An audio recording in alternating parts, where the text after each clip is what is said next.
She kicked him out. Yeah. All right. Push the button. Here we go. Dun, dun, dun, dun. Welcome to the Rebel Alliance Briefing Room. Please visit our website, https://RABR.KAILEJOHANSEN.US. There you can find links to send us feedback, connect to us on social media, or instructions on how to load the podcast onto your device. I'm Kyle John Johansson. This is Andrew Scott Sutton and Rick Ross Bosley. It's time to talk Star Wars. Star Wars. Yes. So today we're talking Star Wars sequel movies, The Revenge of the Sith, the third movie in the series. Yeah, number 3, I think. Yeah. So let's do some feedback and then we'll do the unboxing. How about that? Feedback. So we have an email address, feedback@kylejohansson.us. That's down there. We have a link on our website, which over there somewhere, one of those sides has a link, and you can fill out a form and it'll be sent to us. We're on Twitter/X at super_duper_pod. We're on Blue Sky at Rebel Alliance Briefing Room, all one word. And you can find us on YouTube. There's comments under the video and audio sections. Yeah, we're also have video and audio on Apple Music too. So you get into that there. Wow. Yeah. We've had that for a little while, but one of the problems with the Apple Music is I have to host the file somewhere. And the site that's hosting it is down right now. We're having issues, but let me move my keyboard. I think you can still play the video, but logging into the site's the problem. Let's adjust this. Down. Right. Oh, that's box. Unboxing. So we're gonna do this.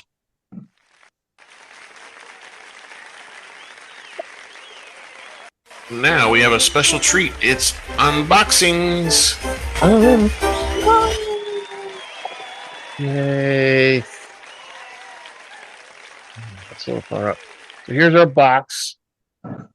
It's that's a beautiful box. USPS. So that's the United States Post Office. You open it down there, cut it right here. There. Ooh, it's wrapped in bubble wrap. Ooh, shiny. Poppy. Yeah. And it's actually in it's a Beatles. Another box that says Funko.com on it. That's a small box. I bet it's tight. It is tight.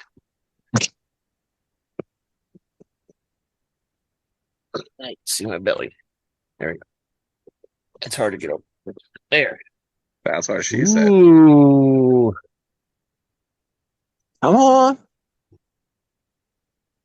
Moff Gideon. Wow. Now, if you remember, we had a Moff Gideon earlier, a couple of weeks ago. This one. Yeah. That's 380. This one is 713. And the difference is here is he's got the armor on from the Dark Trooper armor. Yeah. And he's carrying one of those wands that has the purple things on the end that shock you. Yeah, I want one. He's got one of those wands in his hand. So here's the side. You can see the shock cool. wand. I like the side view. Yeah, you can see the shock wand a little bit better there. Can you bend over? 713. Oh, stop it. And this is definitely Mandalorian collection. It says right there. Oh, okay. There's only 3 of them in this collection. It looks like it's. You got all 3 now? I don't think so. One of them's got one of them's Grogu with his armor plating. You know, the little the orb. no, the plating for his under his chest. Yeah. Okay. Yeah, that's right. And then one's Bo-Katan. The ring mail. No, this is the shield. Oh, okay. There's another view. You can see the Oh, that's thing a cool. little bit. And there's the top. That's pretty so it's cool. What's the armor? Yeah, the armored version. Yeah, So the other one had a cape on and he was carrying the dark saber. yeah, So that's a new one, a special edition one, I think. Yeah, it's a special edition Mandalorian. And like we always do, we've talked a little bit about Moff Gideon already. Let's talk some more about him. Oh, that's a little high. whoa. It's a That's little better. Blair. So, Blair. Ooh. so Moff Gideon It's took a special. part in the Purge of Mandalore, where he was responsible for killing millions of Mandalorians. And that's when he acquired the dark sabers during that war. They called it the Night of 1,000 Tears. He tricked the House of Kryzal to surrender the Mandalorian relic, but he didn't win it in battle. As we know, the only true way to possess the sword is if you win it in battle. Yeah. If you do that, then you're basically declared the ruler of Mandalore.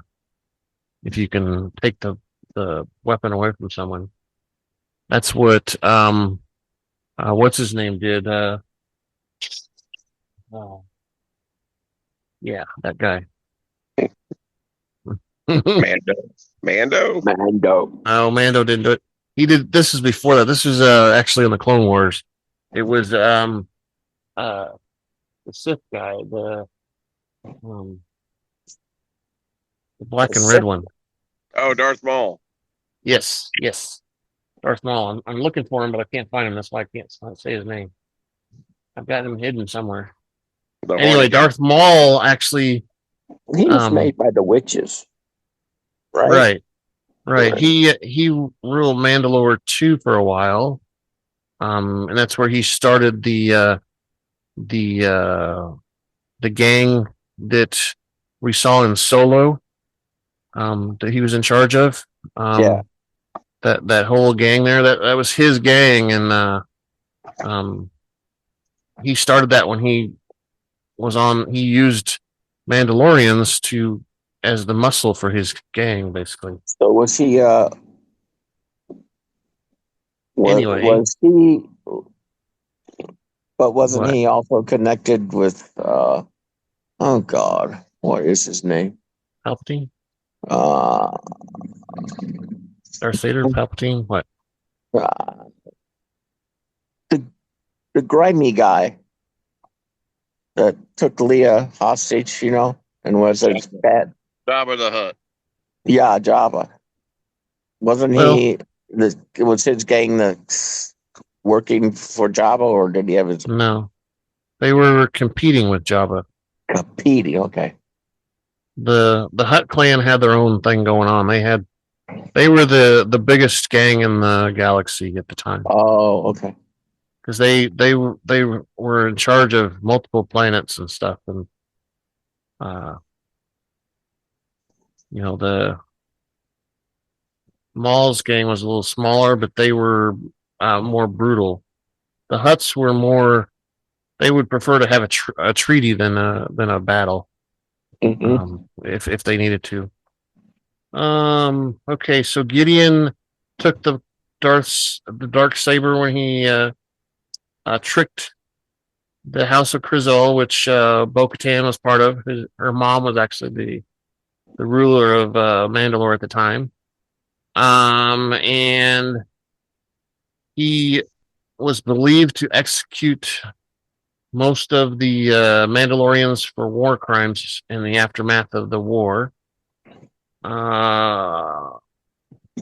He, like we talked about before, he took over a project for Death Troopers, and was a warlord for his own little area. He was in charge of a section of the Outer Rim that he ruled, and he probably made all kinds of money off of and stuff.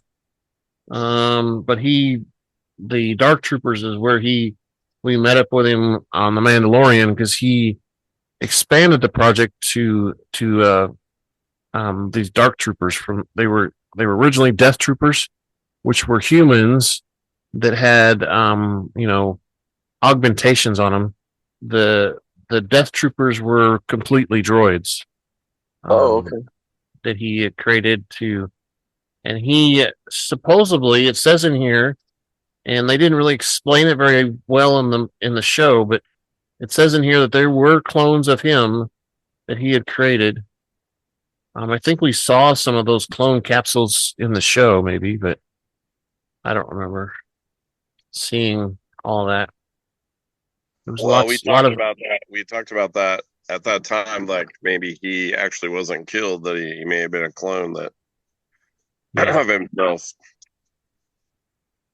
Yeah, but the entire base was kind of blown up, so I don't know if anything survived it or not.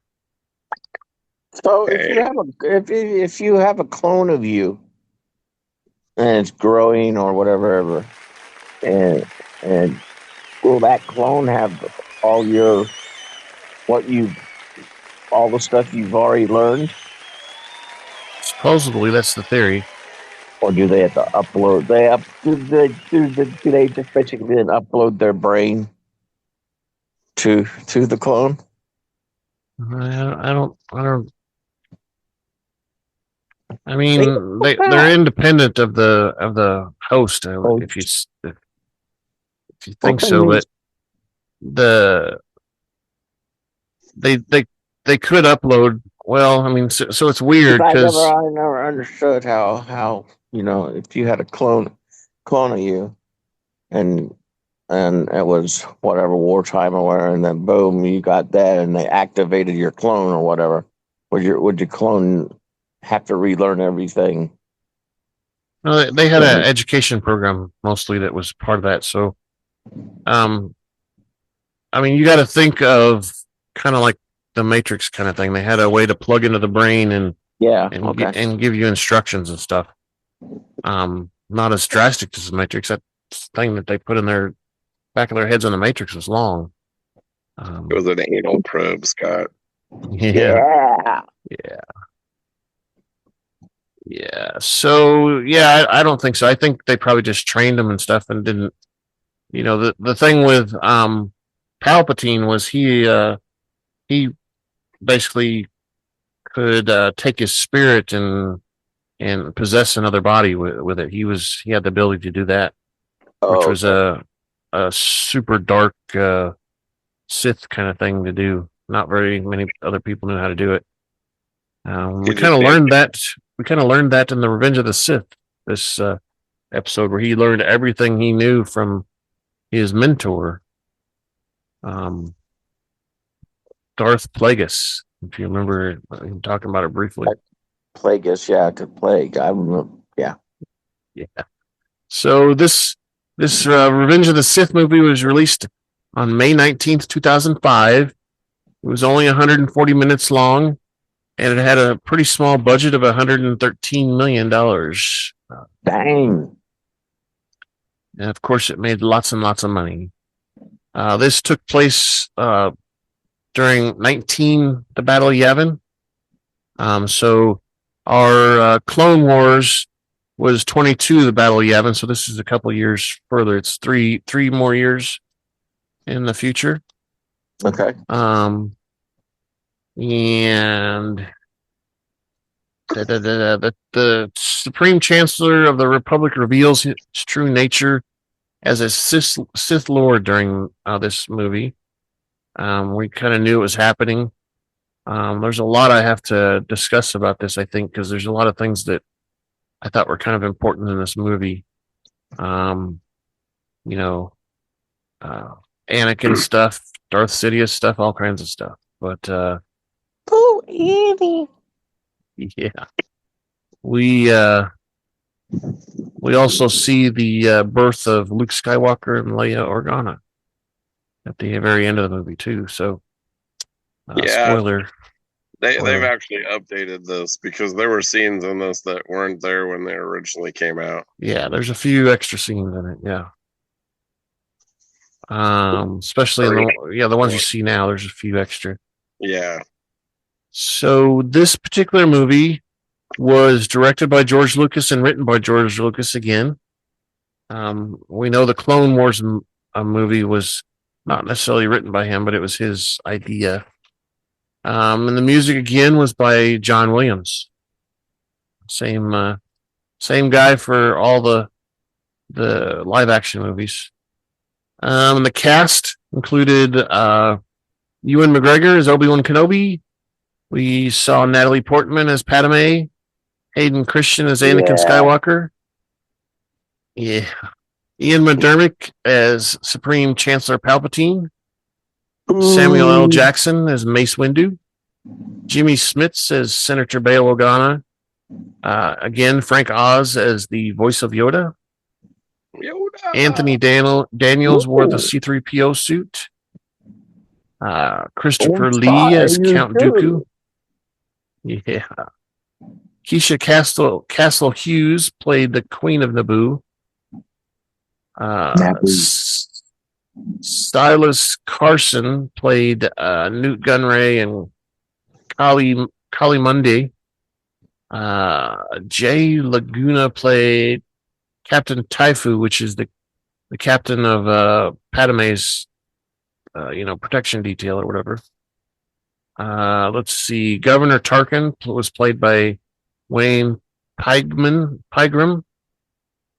We had Tamara Morrison, who played Commander Cody and all the other clone troopers. Masamada, which was that weird looking guy that always stood next to Palpatine when he was in the Senate. Yeah. He was played by David Bowers. Let's see. Jar Jar Binks again. Ahmad Best.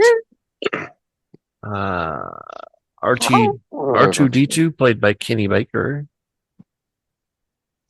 He was actually inside of that thing too, partly. Most of the time it was a roboted thing, but he was inside of it sometimes too. Cool. Matt Sloan played Plo Koon. Peter Mayhew played Chewbacca. Joel Edgerton played Owen Lars.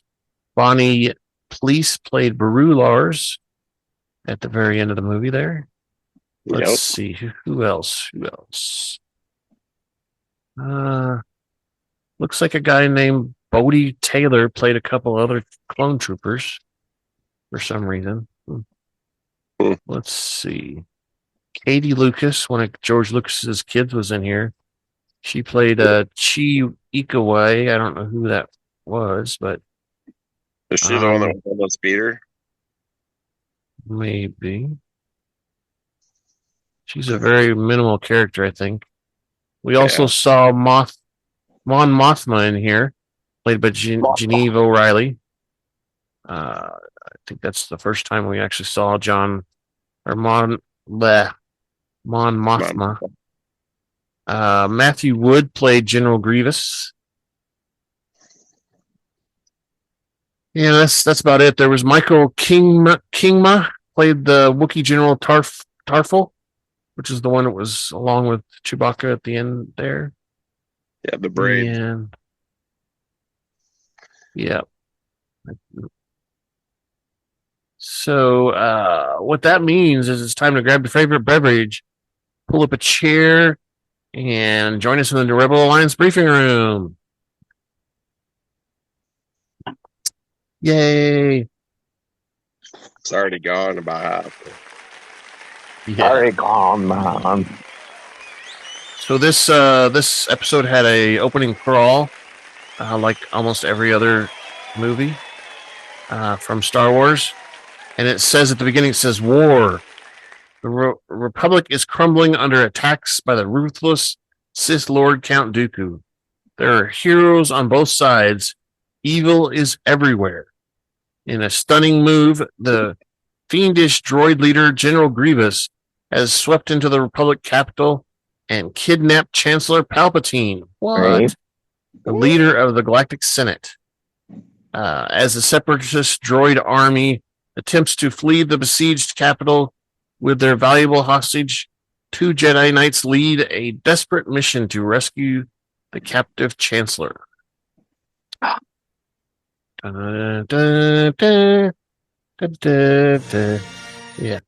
Then that happens.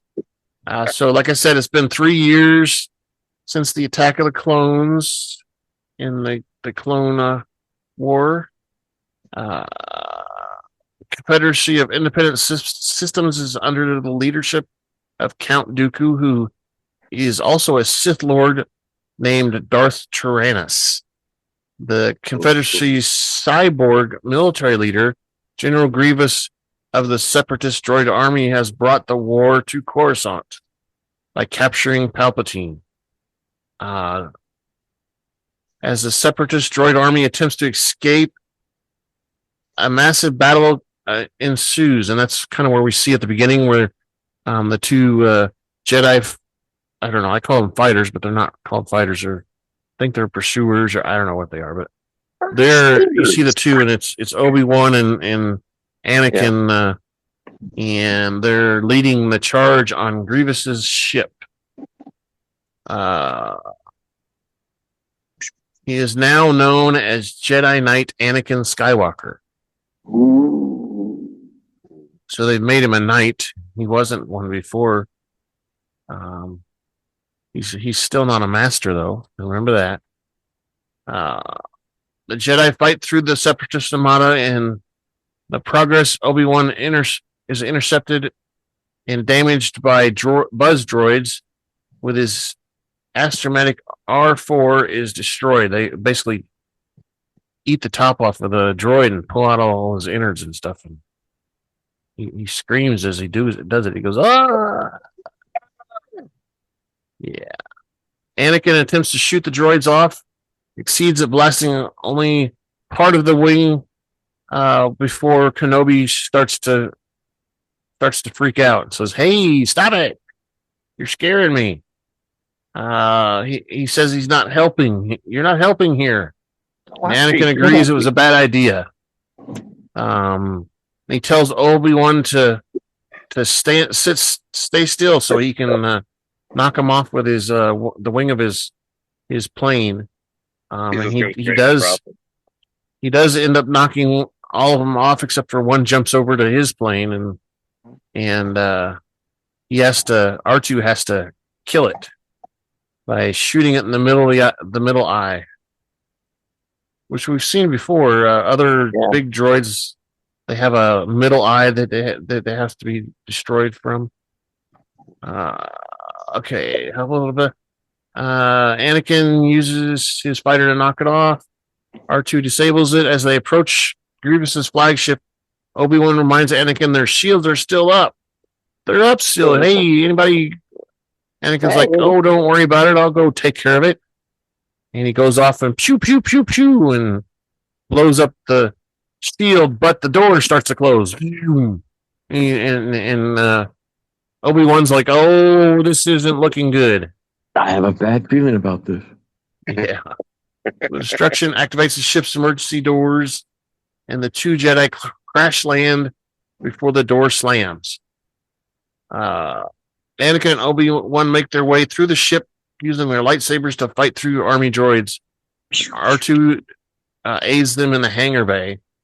Their little walkie-talkie keeps making R2 stand out from all the other droids. Are seeing, "Hey, what's that noise over there?" Beep, beep, The super battle droids come over and investigate, and he he sprays a bunch of oil and fuel on the ground and lights it on fire, and they burn up like crazy. He lights them up. Lights them up. They were lit. They were lit. The two Jedi reach the top of the elevator shaft and find the Chancellor Palpatine sitting in a chair that looks suspiciously like his Emperor's chair that he sees in the what Return of the Jedi is one of them we see him in, but he's in all of them. I think all three of the current ones. Maybe not New Hope. I don't know. Anyway, was anything like zip tied to it? Well, yeah, it had some sort of electric cuffs or whatever. They were blue, so they were. It's like a blue force field cuff thing. If he, which we already know it's a setup, blah blah blah blah blah. But if he could have, of course, it's a setup, and he could have just like used his mind melt to fucking get out of him. Like, yes, he could have. He could have, but there was a purpose for it. I know. He wanted Anakin to do certain things and such. It was a test. It was a test, yeah. So they are they come in and talk to Palpatine and release him from his blue handcuffs. Then have him attached to the chair, and suddenly Count Dooku shows up. Oh no! He does a little flip thing off the balcony. Mm-hmm. And he starts fighting them a dual lightsaber between the two, Anakin and Obi-Wan and Count Dooku.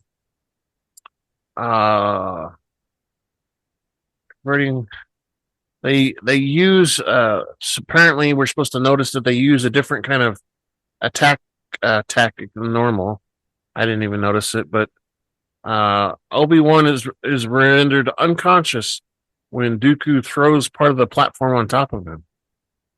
And he holds one of them in midair with a force. He does a throat hold thing, and then throws him against either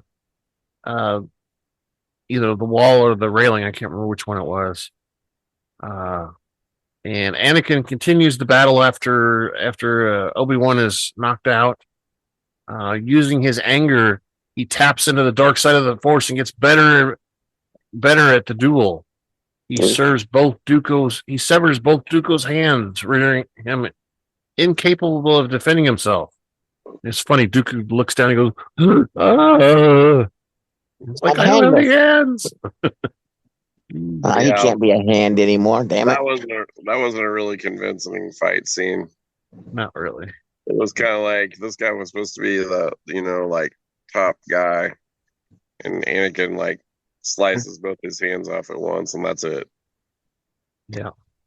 Yep, I agree. But underperforming. We know that supposedly Darth Vader was the strongest Sith of them all in the end, but true. But yeah, I know what you're saying. Maybe that was part of the test too. I don't know. Could be. So Anakin kill him now. Cuts off his hands, and he grabs Dooku's lightsaber, and Palpatine tells Anakin that he must kill him because kill him now because he's more dangerous alive than dead. Yeah. And Anakin's struggling with it because he's like, well, that's not a Jedi way. That doesn't work. And we see Palpatine get his evil look and says, "Kill him! Kill him! Kill him!" And Anakin chops his head off with both blades. He goes zoop, and its head falls to the ground. She just lost his head. I think honestly that they've invented the lightsabers so that it would sear everybody's wounds, so they didn't have to show blood in the movies. because there is no blood in these movies, you know. And then parts you know flying. their arms go flying and stuff. There's no blood anywhere. Yeah. So his body falls to the ground and his head falls fast to the ground and rolls like a bowling ball. Right. Yeah. Got her ball. The destroyer they're on crosses into a Venture class destroyer, and a broadside attack begins with both ships. So they're firing at each other, pew pew pew, and the Jedi cruiser destroys one of the invisible hands cannons and ammo crates, which causes a major explosion and causes major damage to the ship they're on, which, like I said, is the invisible hand. It starts to fall uncontrollably to the surface of Coruscant, which Coruscant's one of those weird planets that they built skyscrapers on top of skyscrapers. On so top there's of skyscrapers. The ground is like not really there anymore. Yeah. Okay, so it falls down, and Palpatine persists that they should leave the unconscious Obi-Wan Kenobi, and Anakin says, "No, I'm not going to do that. He's my I'm a Marine. We leave no one behind." Right. He says, "This is my lover. I'm going to pick him up and take him with me." And he carries him, and they start to walk, and the elevator's broken again. So they, oh no, because the ship starts to fall at such an angle, they can walk up the elevator shafts themselves. And the bridge crew start to gain control. They fire the reverse thrusters or something, the emergency boosters. That's what it is. Grievous is the only one that knows how to do that, I guess. And he's trying to make sure that the Jedi don't get up to his observation deck, and he ends up deploying a ray shield to trap them, and they can't move. And I think it's funny, the Obi-Wan is like, "Oh, a ray shield. What are we gonna do?" Ray shield's the only thing that can capture a Jedi, I guess. I don't know. And this, as the ship's coming upright, we see R2 go sliding by, and he creates a distraction, and the Jedi are able to get their lightsabers back and break free of the custody that they're in. I guess they're on the bridge or the observation deck, and R2 distracts them by, he lights somebody on fire. He lights something on fire, and it scares them and stuff like that. Magna droids start going after the Jedi with their lightning sticks, and Obi-Wan quickly beheads one of them, but the droid still's fighting. The droids don't stop fighting when you behead them; they just keep going. And Obi-Wan has to slice the droid into many parts before he's deactivated. It sure takes the energizers out of them. Yeah, just cut the batteries out. Yeah, to get to the heart of the matter. And Anakin finishes off his Magna droid, and they attempt to drag Palpatine from the bridge. I think during this time also they kill every other droid that happens to be on the bridge, and they they go chase after Grievous, though he during the battle he says that you've lost Kenobi, and he breaks open the window and escapes, because he's a droid, the space doesn't affect him, so he escapes that way and comes back in a hatch somewhere else on the ship, and immediately starts heading towards an escape pod to escape. He also launches all the other escape pods so that he's to hide his escape. And the ship begins to fall again. No. This time it breaks apart. And Anakin is forced to drive the ship because he can drive anything. He's a genius pilot somehow. Well, he can crash anything, I guess, too. He got the Matrix download for every ship in the galaxy. And the ship's hangar bay weakens, and they extend the flaps, and they get down close to the ground, and they find a landing strip, and the fire rescue ships are putting out the fires, and I think I heard him say on the radio that he says, "Don't worry, we've got you. Just we'll guide you in." Yeah. And it doesn't seem like they guide him in at all because they crash and boom and take out a control tower and all kinds of stuff. Oh no! What was that, Rick? I said it was a controlled landing. He As walked controlled away. as it could be, right? He walked away. Yeah. Did anyone die? No. Well, all those other people that were on the ship did, but we didn't see any of them. They're all People, what droid. people? And this is where Obi-Wan also says, "Oh, another happy landing."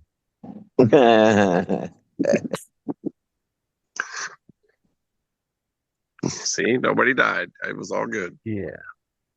And they get all cleaned up, and they get a shuttle back to I guess headquarters on Coruscant, the Capitol building. I don't know what you want to call it. Maybe it was the Jedi Temple. I can't remember exactly where it was. It's probably the temple. And they're greeted by politicians and stuff, and Obi-Wan basically tells him that he's earned the right to boast in front of the politicians, and I got paperwork to do. yeah, I got paperwork to do, basically. Yeah, so he wants to do some research on some stuff and whatever. And as they're going in the building, Anakin excuses himself and secretly meets up with Padme. Oh no! And they share a kiss and talk about their wedding and about their love secret, and she's got a weird feeling going on right now.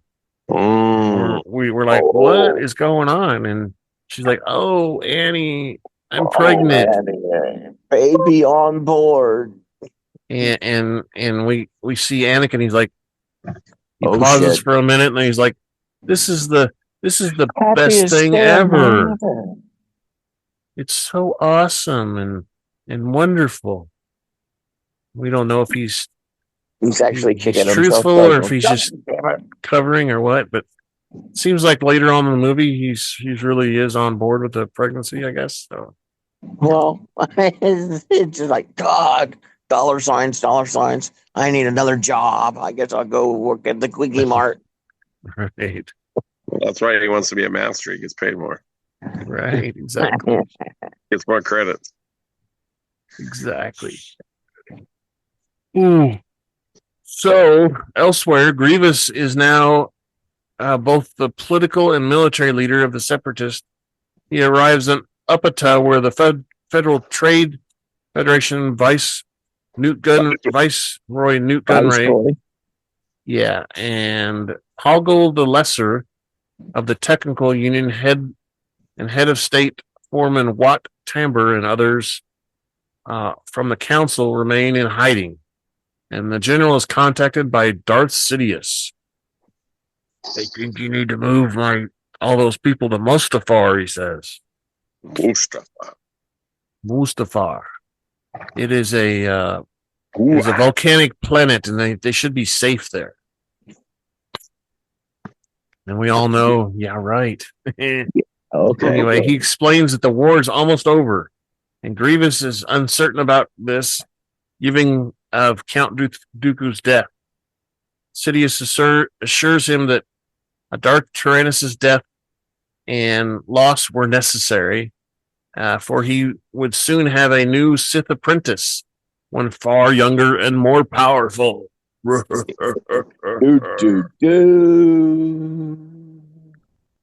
Later on Coruscant, Anakin awakes from a panic dream. He's covered in sweat, and he reveals to Padme when she begs him and prods him and says, "Why are you lying to me? And you got to tell me what's going on." That he was dreaming about her and her dying in childbirth. And he says, "I can't live without you." And he vows not to let this dream come true. He's all angry and stuff too. Oh, he's gonna lose her. Yeah, I can't lose you and my mother. Better clone her. And then we see Chancellor Palpatine has requested Anakin's presence to meet in his office. The Senate has granted the Chancellor further emergency powers and given him direct control over the Jedi Council. Palpatine confides in Anakin in his fear and distrust of the contempt of the masters of the Jedi Council. He appoints Anakin to be his personal representative on the council. I guess since he's in charge, he can do that stuff now. But the High Council says, we don't do that. And they begrudgingly accept it, but they don't like it. And they say, but this is where Mace Windu says, "But we do not grant you the rank of master." And Anakin freaks out. He's like, "What? This has never happened before." Unheard of. And he's quickly shut down by Mace Windu. Ignoring his outburst, the council goes on, and he's kind of motioned to sit down over there somewhere. Sit down, little boy. He's seeing now. It's decided that Anakin will be assigned to protect the Chancellor, and Yoda will take a battalion of clones to reinforce the Wookiees on Kaish. Anakin is very angry and disappointed. As he's leaving, Obi-Wan tells him goodbye and tells him that the council wants him to also spy on the Chancellor. Anakin is confused and upset, feeling torn between his two friends and his loyalties, and the Jedi way, and why isn't I a master? And oh my goodness, I'm so put upon, and I want more power. I need Power. stuff like that. Oh my God! But he's very unhappy. Oh, So then we find that Anakin is called to Palpatine's ballet box, I guess you could call it, where he's watching the Mon Calamari Aquatic Ballet, performing Squid Lake, like Swan Lake, but Squid Lake. Squid Lake. I never knew that's what it was called. Jar Jar Palpatine, Jar Jar Binks. Palpatine tells Anakin the clone intelligence has located General Grievous's hiding on Upata, on the Upata system. And Anakin is delighted by the news, as capturing Grievous will end the war. Yes. Palpatine remarks that he has questioned the competence of the council and why Anakin was not sent on the mission to take down Grievous or whatever. No, the mission that Obi-Wan's on. He invites Anakin to join him, and Palpatine dismisses his aides. Once they're gone, he seduces Anakin to the dark side. He tells Anakin that the Jedi Order wishes to overthrow the Republic, that he has suspected it for a while. Anakin must surely have sensed it, and he confirms that the Jedi don't trust him. And the fact that Palpatine expands to include the Senate, the Jedi don't trust the Senate either. The Republic is a democracy as a whole, Anakin tells Palpatine that his trust in the Jedi has been shaken, and Palpatine deduces Anakin's distaste for the Council's mission to spy on the Chancellor. So he says, they sent you to spy on me. What? I already knew it.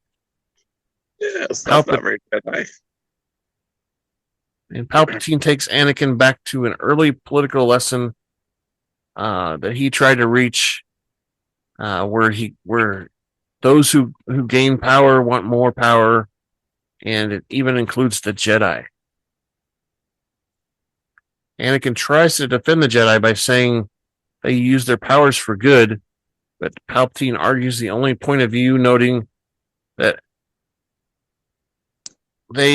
that includes their quest for power, and the Sith and Jedi are exactly alike. Anakin disagrees that the Sith depend on passion for strength, and the Jedi think of others instead of themselves. Then there's a brief pause in the conversation, and Palpatine suddenly starts talking about the tragedy of Darth Plagueis the Wise. Who's that? Palpatine describes Plagueis as a Darth Lord of the Sith, so powerful and so wise he could use the Force to influence the midichlorians to create life. What? Not only this, but such power and knowledge of the dark side, Plagueis could use this ability to save people who he cared about from death. Set up. Death set too. up. Doo-doo. Set up. A statement which gets Anakin's attention. What? This is what he desires. He wants to save Padme. And Palpatine describes the dark side of the Force as a pathway to many abilities considered by some to be unnatural. When Anakin asks what happened to Darth Plagueis, Palpatine concludes that Plagueis became so powerful that all he feared was losing his power, which he eventually did. Unfortunately, Plagueis, he taught his apprentice, who happened to be Darth Sidious, everything he knew. After he had his apprentice killed him in his sleep. And Palpatine notes the irony of how Plagueis... What just happened? My screen flashed off for a second. That was crazy. How the irony of Plagueis could keep others from dying, but not himself. When Anakin asks if it's possible to learn this power of stopping death, Palpatine simply replies, not from the Jedi. This is when they were walking in that, I guess it's wood, the mural, which I always found interesting. That was all along that wall of that hallway. Yeah. Supposedly, most of those things are Sith artifacts in that office, in that hallway. There's been analysis of just that whole room that Palpatine uses for his office. Yeah. In that hallway. So then we jump now to Yoda arriving on Kayesh, and Anakin is relaying the information about Grievous to the Council. We see Yoda on Kayesh with the virtual council around him. Mm-hmm. And Yoda says they need to act quickly and decisively on this information. Anakin expresses his interest in going at it per Palpatine's request. And Mace Windu harshly tells him that the council will decide who goes, not the Chancellor. Arr. Yoda believes that a master with more experience is needed to confront and defeat Grievous. Ki-Adi-Mundi agrees and nominates Obi-Wan to go. He's the one that's the Conehead. Yeah. with the nomination agreed on, the council adjourns and Obi-Wan prepares to go to Upata. Yoda, Luminary, Olindi, Gree, and Tarful, and Chewbacca are defending Kaesh against the Corporate Alliance tanks, dwarf spider droids, droid guns, and legions of battle droids. We get to hear them go as they attack and stuff. This is the first time we meet Chewie too, right? Yes, this is the first time Chewie, which is odd because Chewie acts like he doesn't know who Yoda is and stuff like that in the original movies, but yeah, and when this originally came out, I don't think he was like there, was he? Like, I don't remember. I remember him possibly thinking, "Oh, that's Chewie," but I don't remember being able to make that connection that quickly. I don't think the conversation was there. Because everything we watched, the people of our age, all of us, we watch everything backwards. Right. Well, but I don't think it was made that way.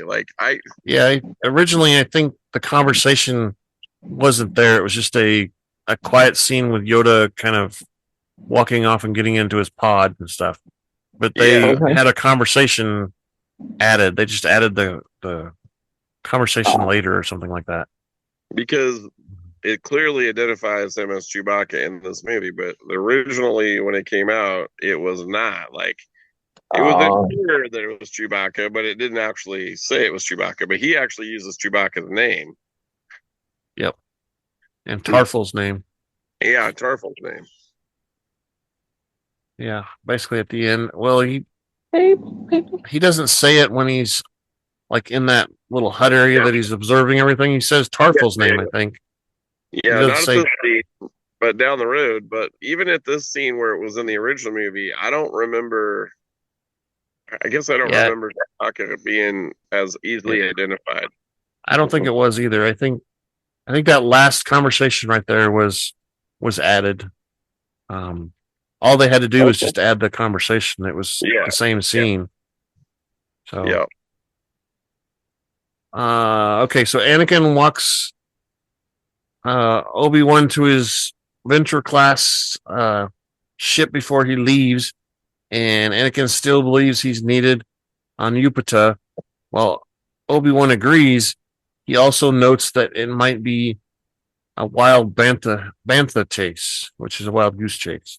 Mm-hmm. Anakin stops Obi-Wan and tells him that he knows he's disappointed in Obi-Wan, and that he's been acting very ungrateful for his training and what he's received.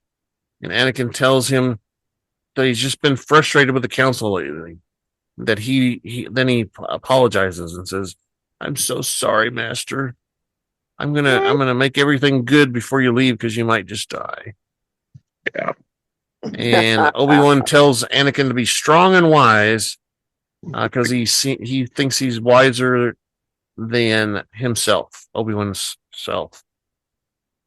He's a far greater Jedi than Obi-Wan could have hoped to be. That's what he says. Obi-Wan encourages Anakin to be patient, and that it won't be long before the council makes Anakin a Jedi Master. Look at that! You got me, Chewie. He doesn't become a Jedi Master until he becomes Darth Vader. The two bid each other farewell and wish each other, the Force be with you, before Obi-Wan leaves. Little did they know that it's the last time they will speak to each other as fellow Jedi and friends. No, Raven. No, Raven. No, Raven.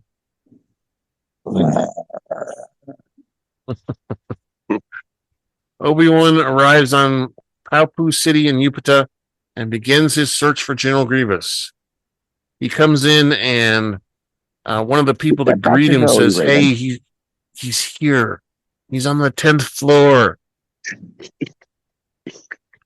And then Obi-Wan kind of leaves for a second and tells the council that, "Hey, Grievous is here. I've yet to engage him yet, but the locals tell him he's here." Uh, Well, Grievous and was watching. Obi-Wan, after Obi-Wan dispatches the droids, he finds Grievous on level 10, and Obi-Wan dispatches the droids around Grievous.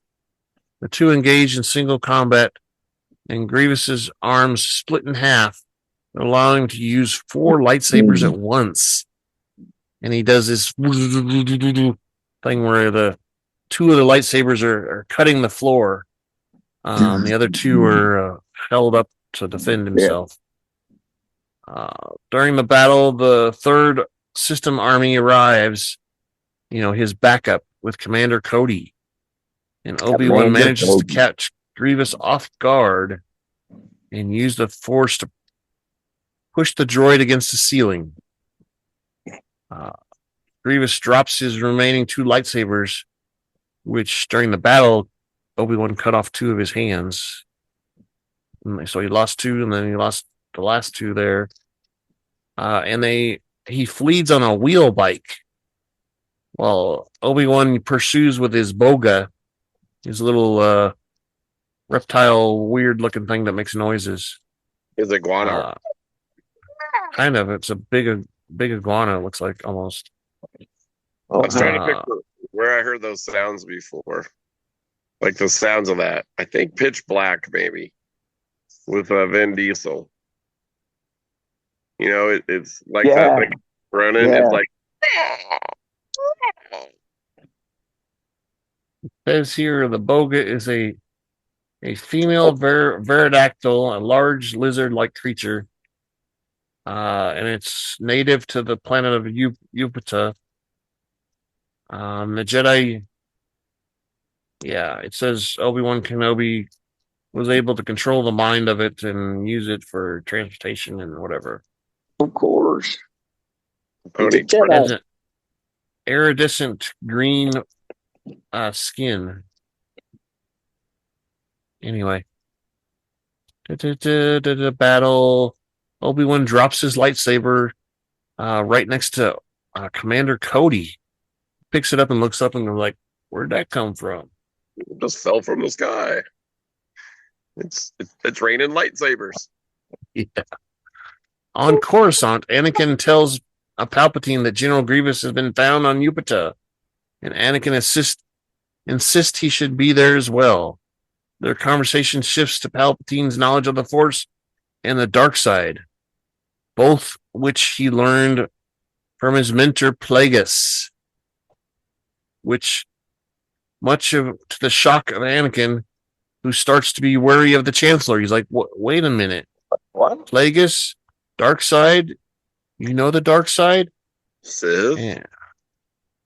Yeah. After Palpatine tells him that the dark side can save Padme from his death, Anakin realizes that Palpatine is in fact Darth Sidious. Boom, boom, boom. Palpatine confirms this revelation, and it means that he engineered the invasion of Naboo and the war, betraying and caused the death of Plagueis and Dooku. He has been deceiving the Jedi and the Republic. And this is when Anakin picks up his lightsaber and says, I should kill you. And Palpatine's like, well, you really don't want to, because I can teach you stuff that'll save your wife. And, I'm the only one that has the knowledge. Nobody else does. And then we go back to the Jupiter, and Obi-Wan's still chasing Grievous. He catches up with General and jumps onto the wheel bike. Using Grievous's electrostaff, he manages to disable the speeder and goes into a spin. Both Obi-Wan and Grievous are thrown off the speeder and topple over the edge. Grievous secretly lands on a platform and then draws his blaster, though it is knocked from his hand by Obi-Wan, now wielding the electrostaff. He knocks Grievous down and brawl ensues, during which Obi-Wan tears open the general's chest plate. revealing his living organs that are pumping and moving, which is weird. That's kind of organs that are exposed to the air and stuff is kind of weird. It makes General Grievous even more mad. He's like, "Urgh." Hold which on, doesn't man. make which doesn't make sense either. A droid's got a cough. I don't know. Gotta take a puff. Yeah. A little too smoking. Rescue inhaler. He hits Obi-Wan and then picks up the helpless Jedi and throws him over the edge. Obi-Wan barely manages to hang on and dangles for his life. As Grievous moves in to kill, Obi-Wan uses the Force to retrieve the General's blaster and fires at his organs. Pew, pew, pew. He hits and they burst into flames, and he fires some more, and the flames come out his eyeballs. It's a And he barbecue. explodes. His batteries go boom, His goose got cooked. and he's dead on the His floor. goose got cooked. Goose got cooked. Yep. And we That's see funny. Anakin return to the Jedi Temple and approach Windu, who tells Anakin that he has been informed that Obi-Wan has destroyed General Grievous, and they are going to the Senate to ensure that Palpatine gives back the emergency powers. However, Anakin says, Palpatine's that Sith Lord guy that we've been looking for. Yeah. And he's not going to give up his powers, I don't think, because, he's a Sith Lord, and they don't do that. And Windu is like, what? How can we not have seen that? That doesn't make sense. You're making up stuff. And Windu asks Anakin how he knows this, and he tells Windu that Palpatine knows the ways of the Force and has been trained by the dark side, and that he is absolutely sure because he saw it with his own eyes. Windu says, "Oh no, our worst fears have been realized. And if the Jedi Order is to survive, they must move quickly." Anakin warns Windu that Palpatine is very powerful, and they'll need his help to arrest Palpatine. But Windu urges him to stay. No, you stay, boy. Stay, and senses much fear in Anakin, and it could cloud his judgment. So he says, "You need to stay on the sidelines some more." You have conflict. Windu also adds that Anakin is true. If what Anakin says is true, he will gain his trust. But for now, he needs Anakin to wait in the chambers until he returns. Windu takes Kit Fistu and 3 or 4 other Jedi to Palpatine's office. Sitting in the council chambers, remembering Palpatine's promise of stopping death in dreams, Padme dying from childbirth, Anakin ruminates over his decision. In his mind, he hears Palpatine's voice saying that if the Jedi kill him, any chance of saving Padme will be lost. And Anakin's like, wait a minute. They're going to kill him.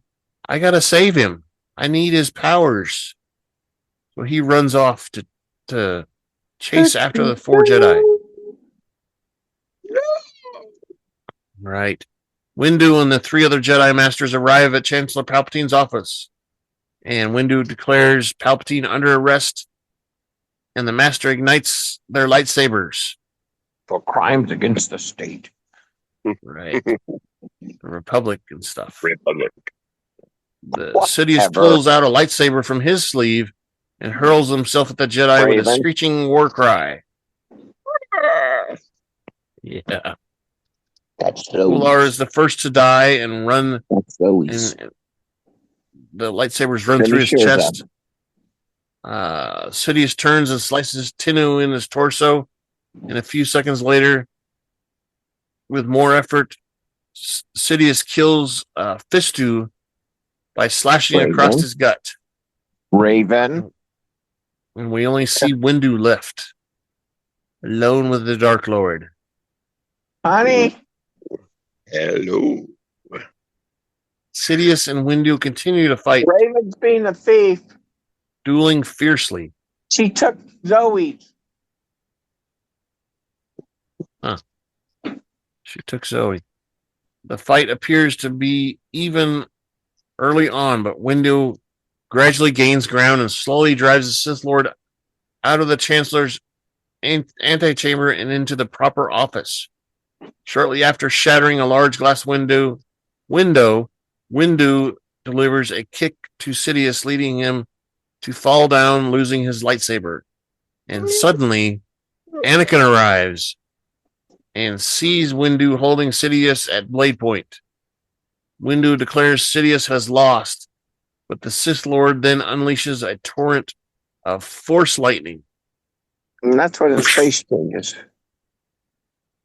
And actually, before that, he pleads for Anakin to save him and stuff like that. And he's too weak. And I am so weak. I'm Right. dying. Must save him. So sorry. and Windu deflects the force lightning with his blade, casting much of the energy back on Sidious's body.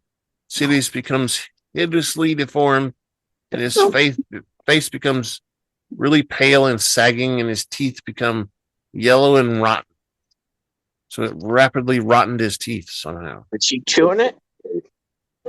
His fingernails become long and dirty, and his eyes turn burning yellow with There you go. the That's blood yours, of Raven. red rims. He then Raven, ends the assault, smack her. claiming he's too weak to fight, and Windu has decided to kill Sidious. Anakin argues that Palpatine must stand trial. He's got to face up to what he's done. And Windu disagrees, and Sidious's control over the Senate and court make him too dangerous to be left alive.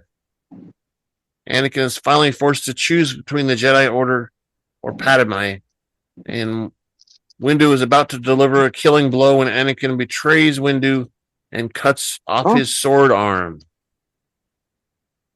Sidious, cackling with glee, tortures and blasts the shocked Windu out of the window, sending him plunging to his death hundreds of stories below. They're not taking Maggie's either. So it does say death here. There's always been rumors that Windu survived, which Yeah, he could have jumped onto another level or Spear. something and survived, but not likely, huh? Hundreds of stories below. Anakin is horrified by his actions, yet he knows now there is no turning back and that he had betrayed the Jedi. He pledges his allegiance to Sidious. You're my master, he says, and I'll do whatever you tell me to do. In return, the Dark Lord's power, he wants to learn the Dark Lord's power to stop death in the hopes of saving his wife. Sidious takes Anakin as his Sith apprentice and bestows him the Sith name of Darth Vader. Sidious instructs Vader to launch Operation Nightfall to ensure the so-called Jedi Rebellion is crushed, and then wipe out the Separatist Council on Mustafar system before declaring once more the Sith will rule the galaxy. Well, that's when he tells him only one person's cheated death. Right. So, but he never says who it is. He just says only one person. One person so far, yep. Yeah. And it's probably him. Or Palpatine's wardrobe changes. Yeah. Yeah. Gets that big old hood on. Yeah. Well, that's because he's deformed and The framed out hood. yeah. cover his head. And then we see Vader leading the 101st Legion to the temple, and he and the clones rampage through the temple, cutting down every Jedi that crosses his path, including Swordsmaster Sin Draggle and even the younglings The young lady. in the council chamber. That's not right. Younglings. It's not right. I won't put my foot down right now saying that that's not right. You don't kill younglings. Yeah, and that one, he's like, Master Anakin, what are we supposed to do here? And the lightsaber comes out, and we see his eyes are all red and yellow glowing, and the boy jumps back. Oh no, we're gonna die. He didn't say that, but that's what they show. Meanwhile, from his office, Sidious broadcasts a command to Commander Cody and the other clone troopers spread throughout the galaxy to execute Order 66, a protocol to kill all Jedi, which the clones comply, and it's explained in detail in season 6 and 7 of the Clone Wars series. Okay.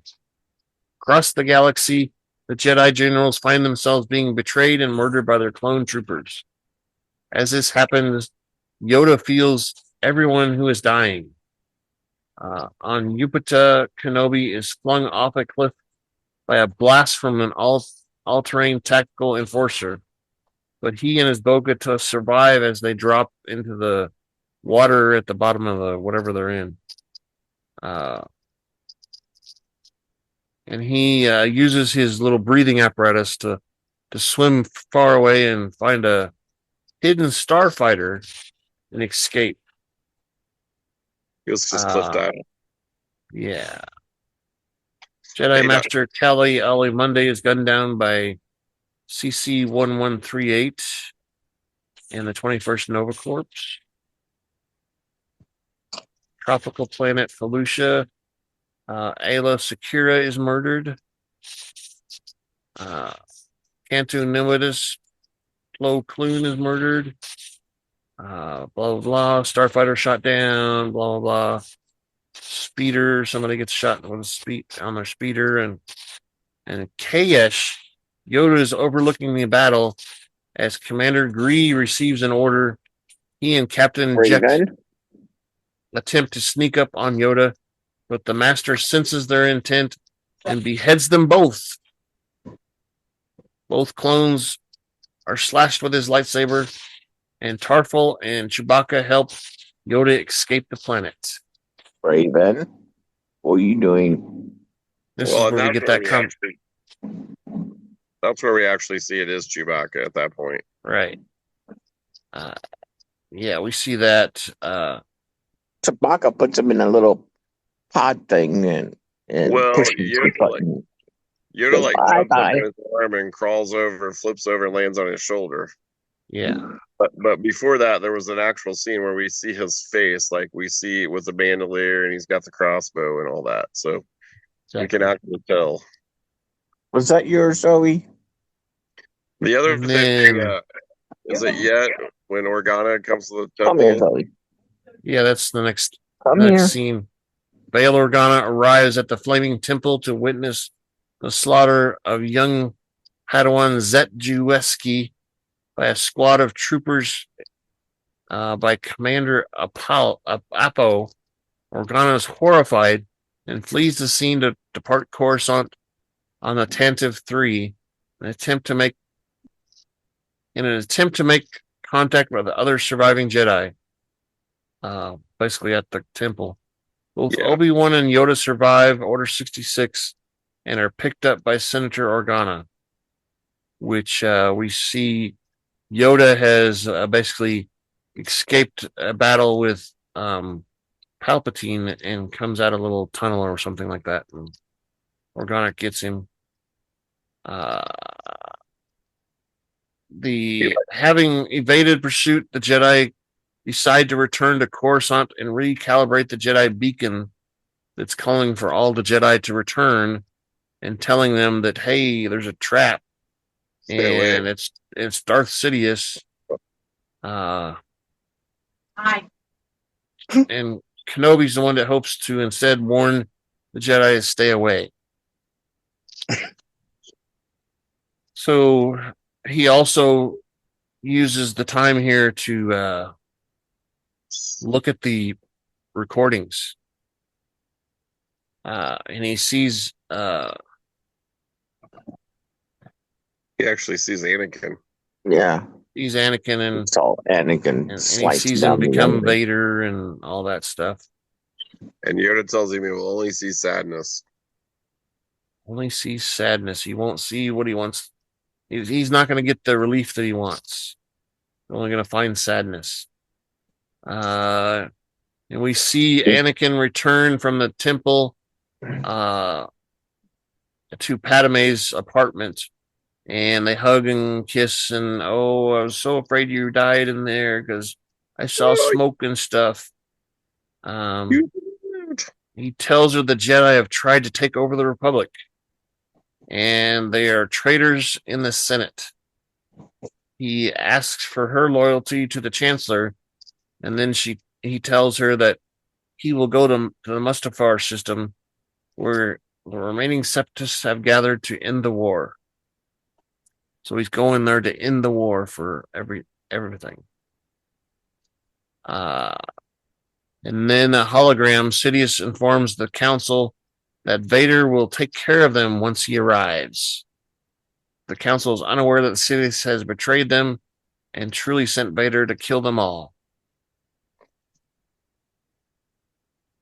And then we see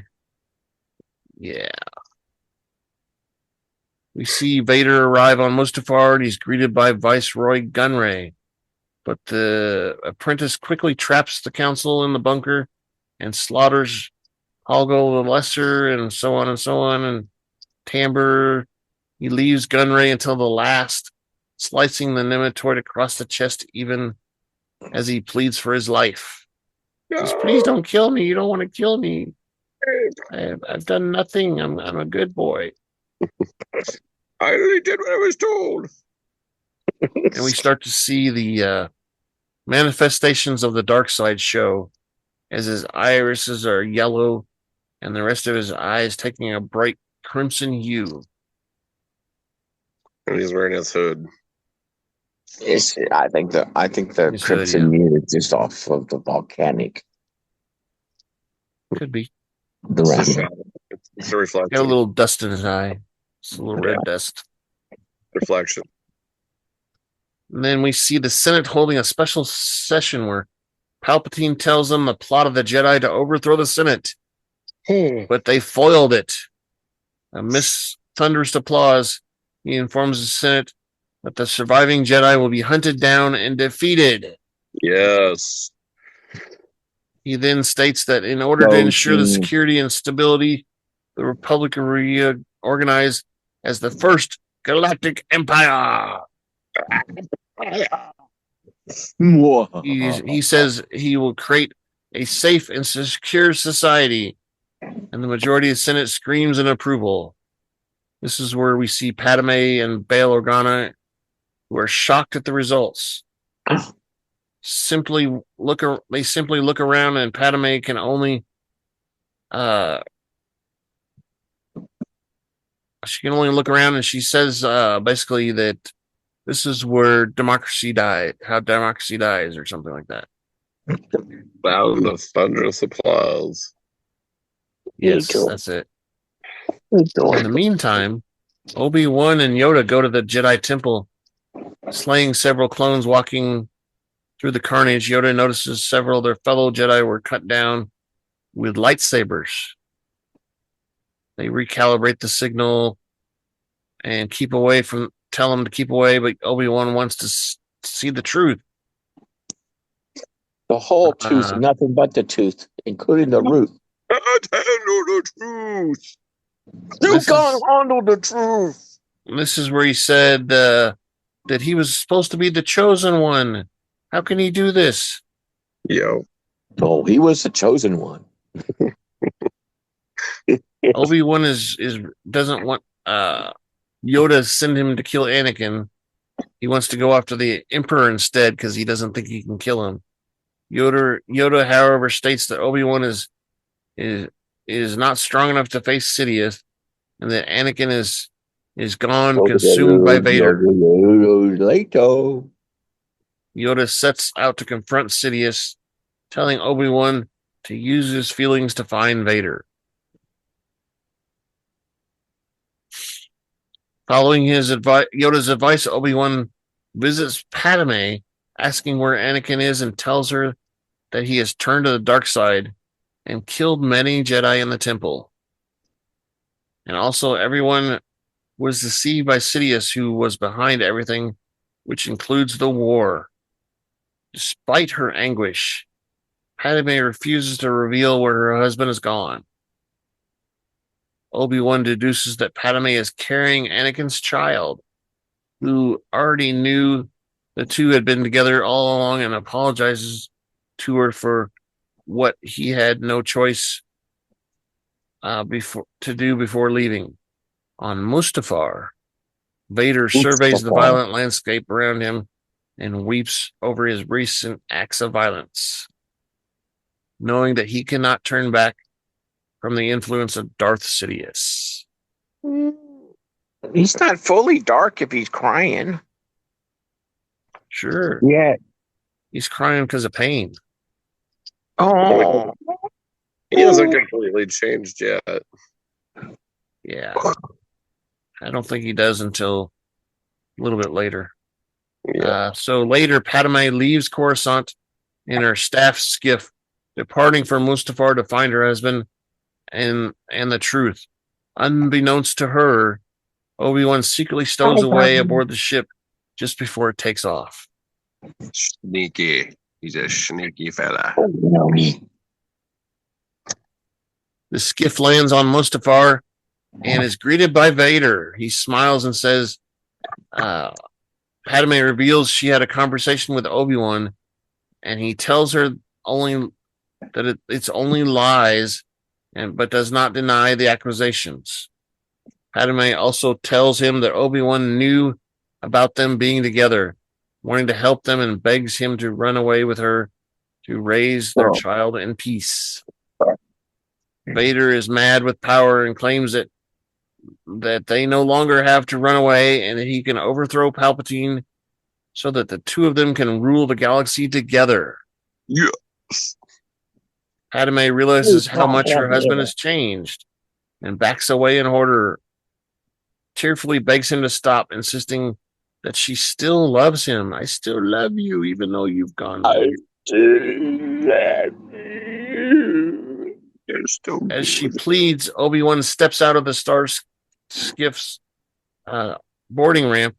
Upon seeing him, Vader becomes enraged and accuses Padme of lying to him and betraying him to Obi-Wan Kenobi. Without even allowing her a chance to explain herself, he begins to force choke her. She starts to die and such. Obi-Wan intervenes and demands Vader release Padme. He says, "Release her! Do it now!" But Vader chokes her unconscious, and she falls to the ground. Vader's going, she likes it. Shut up. Yeah. Turning his anger on Obi-Wan, Vader accuses him of turning his wife against him and says something about, if you're not with me, you're my enemy. And he's going to bring order to his new empire. And Obi-Wan says, only Sith deal in absolutes. And they begin a furious duel across all kinds of places. And, there's volcanic going all over the place, and they're avoiding it and all kinds of things. There's a lot of sword fightery going on. Sword fightery.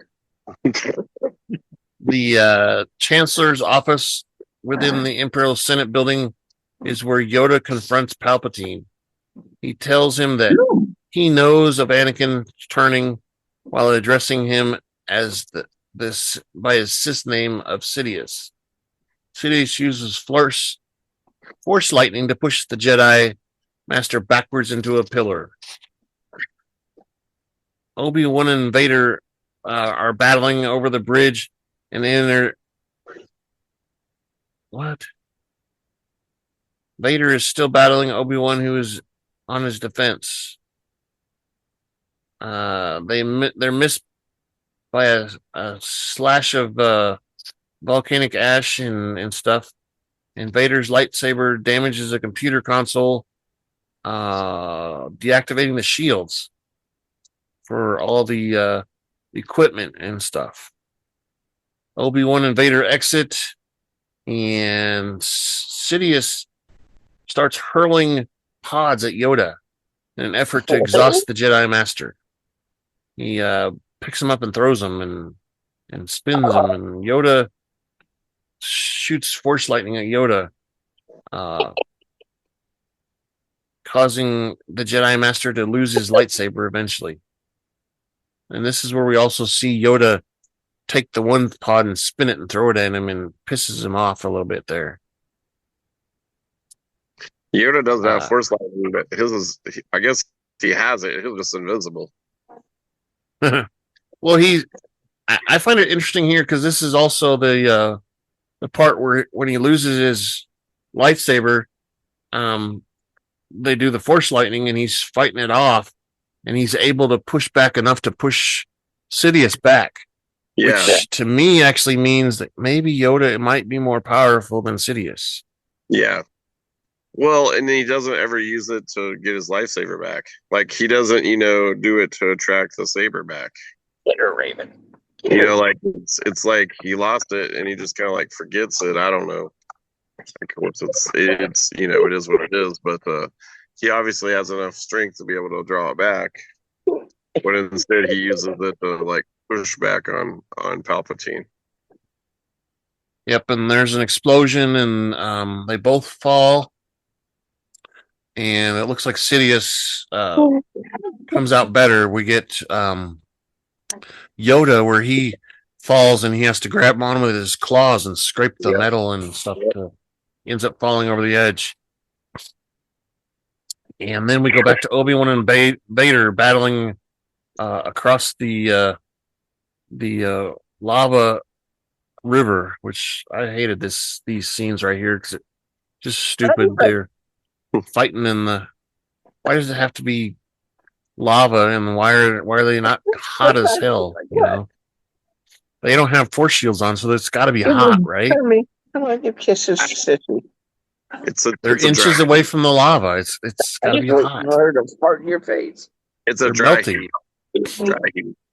Yeah, I don't believe it. No humidity. I don't believe it. So Obi-Wan disengages from the platform and nears the shore of a lava river, and Vader is enraged. It says you underestimate my power, and Obi-Wan says, "Hey, I have the upper hand. I've got the high ground." And he warns Vader not to try anything. And Vader jumps off his little platform in the river and tries to jump over Obi-Wan. And while he's up there, Obi-Wan cuts off both of his legs. Yeah, Obi told him he didn't have a leg to stand on. That's right. I've got the high ground, you silly. Mere flesh wound. Come on. Yeah, of course, there's no blood. It's the only thing I think of when I see that scene. It's the only thing I think about. Yeah, but not only does he lose his legs, he loses his other hand. Yeah.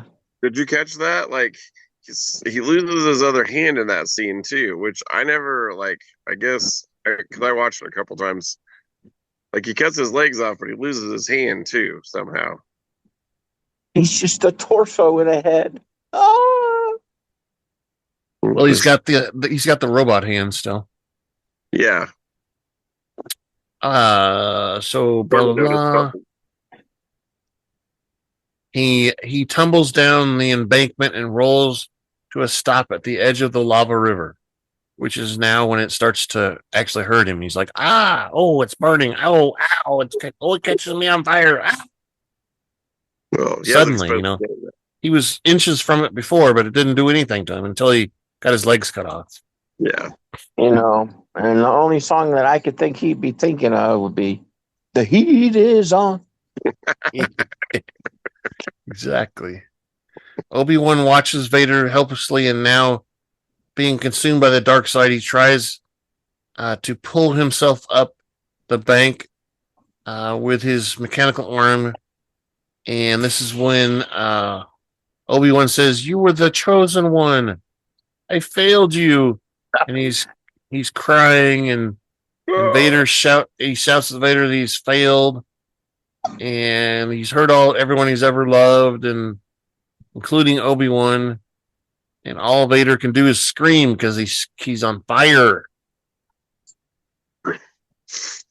He's gonna be well done. On fire. Well Obi-Wan done. turns away from him in terror because he doesn't want to see him burn alive, I guess. Unwilling to actually kill him. The mutated figure, Obi-Wan walks away, and Anakin's dropped lightsaber. He takes Anakin's lightsaber with him. He returns to the skiff and leaves the planet with the unconscious Padme as what is it? C3PO comes out and says, "It's desperate. She's in and out. She's fallen into a coma or something weird like that." We must go now. We got to get to the other ship. And we see moments later, Sidious arrives in his ship and his shock troopers, led by Commander Thier. They rescue Darth Vader and put him in a stasis pod. He says something about get the medical pods or whatever. Yeah. And he like touches him on the head almost or something. You'll be all right. It'll be okay. Just rub a little dirt on it. It'll be all right. Yeah, you'll be all right. Rub a little dirt And on it. they take him off in his shuttle. On an isolated asteroid, Polis Massas, Yoda meditates and hears the spirit voice of Qui-Gon Jinn. The voice tells him there's a way to merge the Force and orders and make an order to learn the power. Yoda declares himself an apprentice of the spirit Qui-Gon, which I didn't see that part. He was just meditating, and someone interrupts him. It's Bail Organa interrupts him and says, "Hey, excuse me." We see Obi-Wan arrive, who gives Padme for medical treatment right away, and the droid says she's dying. She's lost her will to live. We don't know what's wrong with her. She's perfectly healthy. And they say they need to work now so they can save the babies. And they're like, babies? What? What? And the droid's like, she's got twins, silly. And they're like, what? Whoa, I didn't see that coming. That was a miracle grow there. How Yoda didn't know that. She does that weird noise. The droid does that weird noise, ooba, ooba, ooba, and sticks this huge hand thing, down under. And suddenly a baby comes out and she says, Luke, I'm glad to see you, Luke. And then she's weaker, but she screams, and we get to see the inside of her mouth. She's got some weird teeth going on there.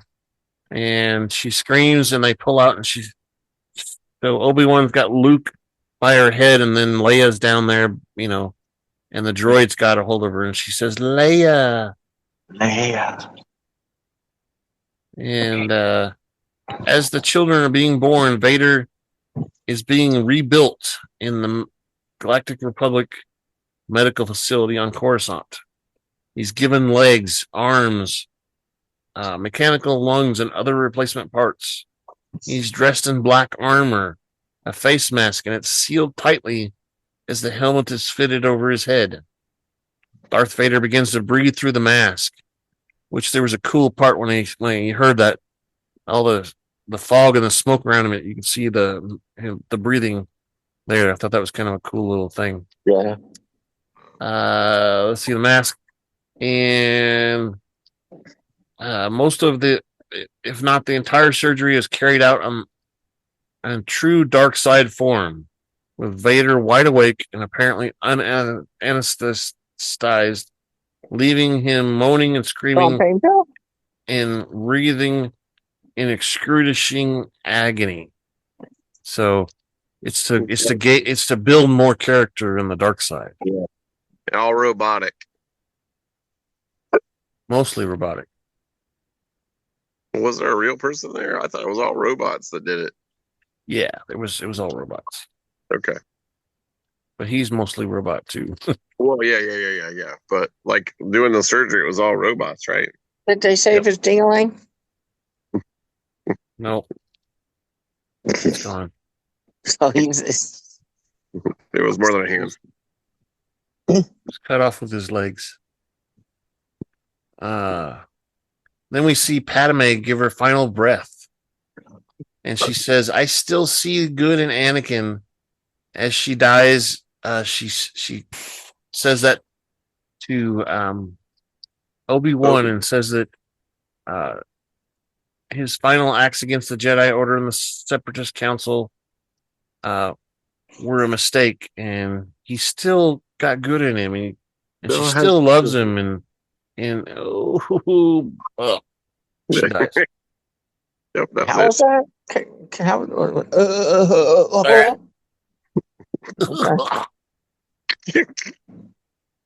Yeah, That's was what good. That's what she said. exactly.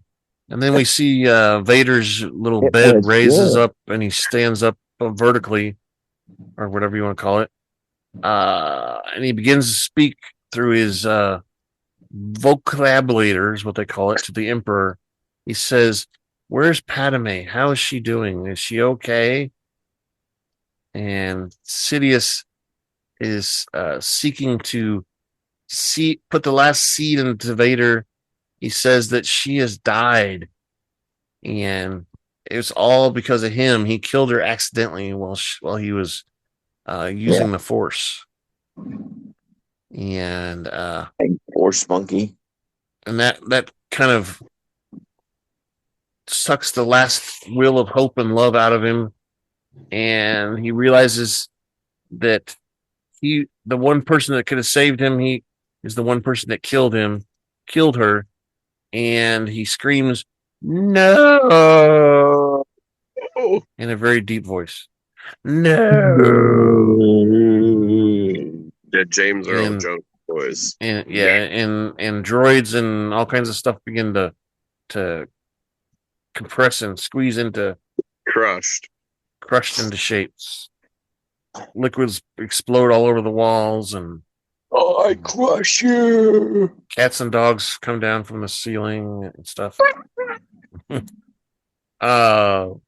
And on board the ship where Padme was, Obi-Wan, Yoda, and Bail sit at a conference table, and they agree to preserve Padme's pregnant appearance, thus faking the children's deaths for their own safety. Luke and Leia will be split up in hopes that the Sith will not sense their presence. Leia will be adopted by Bail Organa, and Luke will be sent to his father's stepfamily on Tatooine. Obi-Wan and Yoda will watch and wait until the time is ready. Uncle. Uncle Owen. Uncle Owen. And wait until the time is ready for Skywalker children to do their parts. Yoda tells Obi-Wan to study the technique he learned from Qui-Gon to achieve immortality. Bail Organa leaves R2 and C-3PO in the care of Captain Ramus Antilles of the Tantive 3, and he orders the memory wipe of the talkative droid C-3PO. C-3PO's like, what? How rude. Again? Yeah. The good news, though, is he's got a backup on R2, so it's okay. Yeah, so the question is why does he wipe 3PO but not R2?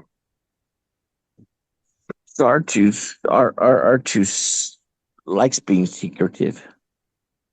I guess, but I think he's it's gonna because wipe he's a protocol droid. I don't know. Maybe so he doesn't say anything, I guess. But because R2 doesn't really talk, he uses beeps and stuff. Yeah, but he can talk robot language, so he can talk to any To other who? robot. Tell him. Not very many other people can understand him. That's the point. Yeah, what the robots can. Hey, Well, going back, actually, I was going to bring that up too. They're going back to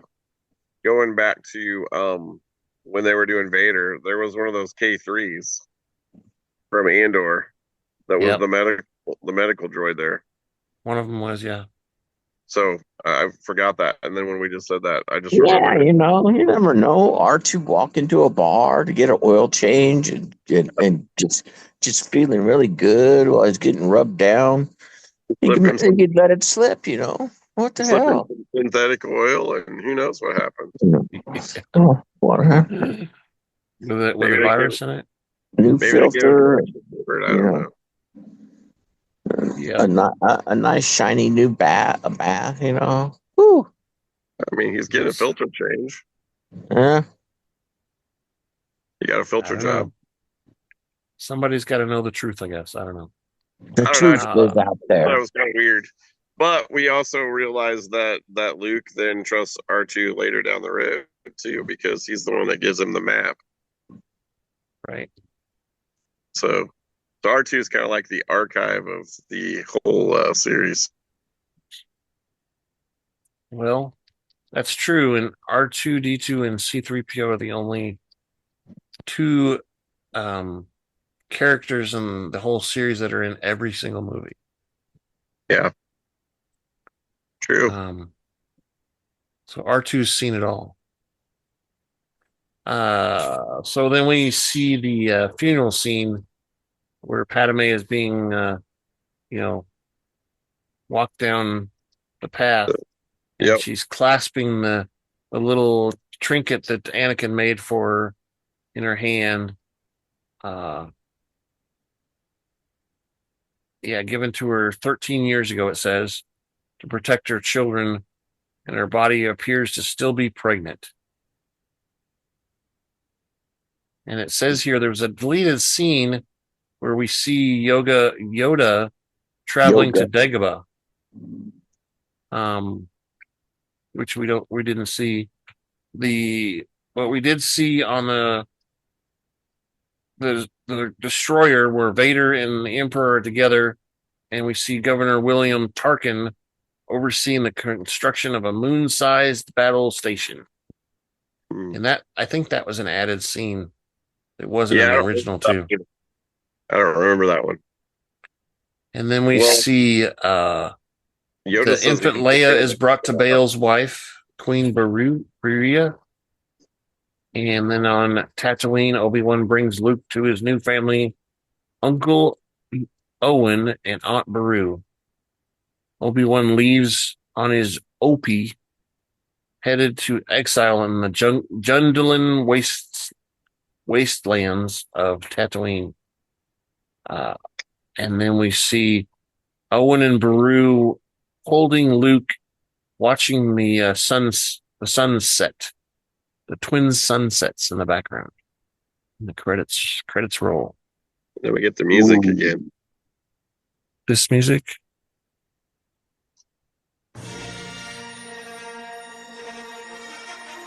Something close to that. Yeah. So what did you guys think? It's pretty good. Pretty good movie. Oh, yes, of course. You have to have that movie to make it right. Yeah, this one filled in a lot of gaps that weren't there. There was the first two of them were kind of backstory, but this one filled in a lot of gaps I think that were needed. And I wanted to reiterate that I thought I noticed that Yoda was actually stronger than Palpatine. So, well, I think we do realize that. But he doesn't want to unleash or unlock all his power because I think maybe he's in fear if he unlocks his total power that could be construed as, the dark side. maybe. I don't know. Could be. And you know, I want to believe, you know, I know the Jedi have been around for hundreds of thousands of years, supposedly in this timeline. But you know, maybe Yoda is the one that's discovered a lot of these powers themselves. You know, he's the first one to be able to do Force lightning. He's the first one to, you know, transport himself across the galaxy as a hologram image. You know, maybe who knows? Yeah. Well, Then he's been then around. we He's seen it all. I mean, had Yeah. the experience. exactly. He's seen So, it all. Been there, done that. old is he at that point? Like 700? 7. Is he? At least 700. He's 800 and something when he dies. So, and that's only a few years later. Yeah. Let's see. Can I find You said my we're at 19 YB, right? Or yeah BY.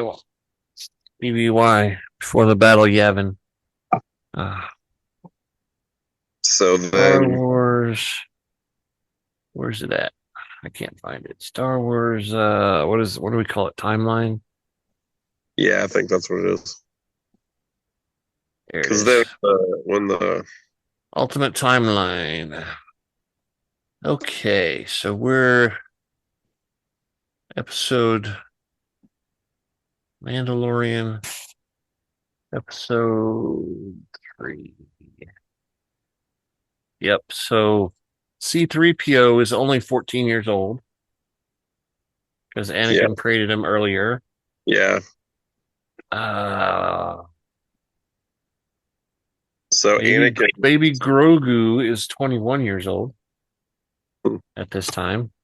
so This is Anakin right was around the time like of the Mandalorian stuff too. Let's see. General Grievous dies at age 45. Yoda is 876 years old. wow, And Mos Kanta with the crazy eyes yeah, is 800 or 953 years old. yeah. Count Okay. Dooku was 82 years old when he died. Chewbacca was only 180 years old. He's still a young pup. Yeah, I don't. I mean, I'd like to see a movie about Yoda. I would too. Well, So maybe during at Revenge, Return of the Jedi, Yoda dies at age 902. Okay. And that's around the time when Jabba the Hutt died too, at 606. So he went into the pit, Yeah. right? And Chewbacca was 206 years old at the Return of the Jedi. just in his prime. Yeah. Okay. So Anakin is about what, mid-20s at that point? Yeah, let's find out. Maybe like Right, 26. I got to go back a little bit because it threw me into Rebels and stuff. Phantom Menace, Revenge of the Sith. There we go. Let's find Anakin. 24, 26. There's Mace Windu. Owen is 34. What's that? Obi-Wan Kenobi is 39.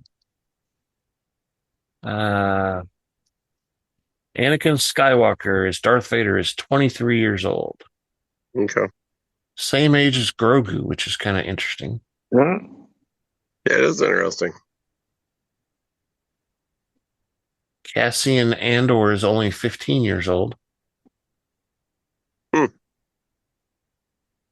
about So you got Yoda and Grogu living amongst in the same time. Are they from the same species? Yes, no.